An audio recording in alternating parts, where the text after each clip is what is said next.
നന്നാക്കി എടുക്കാൻ ബുദ്ധിമുട്ടാണെങ്കിലും റോസ്റ്റ് ചെയ്ത് കഴിഞ്ഞാൽ അടിപൊളിയാണ്. എത്ര കഴിച്ചാലും മതിയാവൂല. വല്ലപ്പോഴും ഒക്കെ കിട്ടുന്ന കണവയാണ്. അപ്പൊ ദേ ഇത് നന്നാക്കി എടുക്കാനാണ് പാട്. ഇതിൻ്റെ ഉള്ളിൽ മഷി പൊട്ടാതെ എടുക്കണം. പിന്നെ ഒരു കണവ നാക്കുണ്ട്. പിന്നെ ഈ തൊലിയൊക്കെ പൊളിച്ചളഞ്ഞ് നന്നായിട്ട് വൃത്തിയാക്കി എടുക്കണം. ചെറിയ പീസാക്കി മുറിച്ചെടുത്തിട്ടുണ്ട്.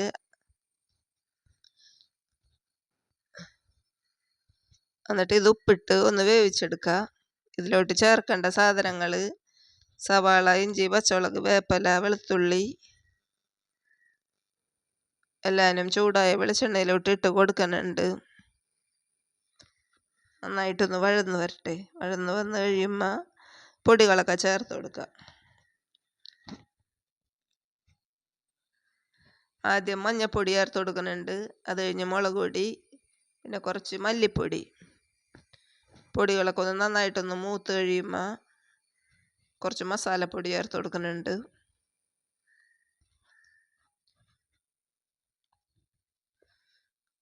ഉപ്പിട്ട് വേവിച്ച് വെച്ചിരിക്കണ കണവ ഇതിലോട്ട് ചേർത്ത് കൊടുക്കുക. ആ വെള്ളത്തോടു കൂടി തന്നെ ചേർത്ത് കൊടുക്കുക. വെന്ത് കഴിയുമ്പോൾ ഇതിൽ നിന്ന് വെള്ളം ഇറങ്ങി വരുമല്ലോ, ആ വെള്ളത്തോടു കൂടി തന്നെ ചേർത്ത് അരപ്പിക്കിടന്ന് നന്നായിട്ടൊന്ന് തിളച്ച് കഴിഞ്ഞ് ഒന്ന് ഒല ചേരട്ടെ. വേണ്ട, നല്ല കുഴമ്പ് പരുവത്തിലായിട്ടുണ്ട്.